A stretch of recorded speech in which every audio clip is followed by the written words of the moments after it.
Ganda tumawa din ako. Gusto ko yung ganyan tumawa yun. Yung asawa ko kasi pag tumatawa siya, alam niyo yung walang tunog.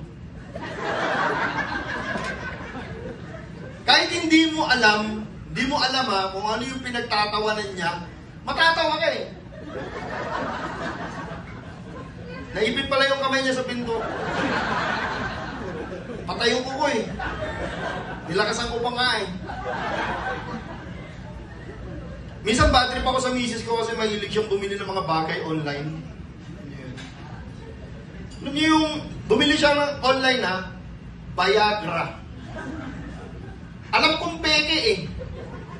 Betlog yung tumigas eh. 3 days pare, ang sakit. Pag nauuntok, fuck!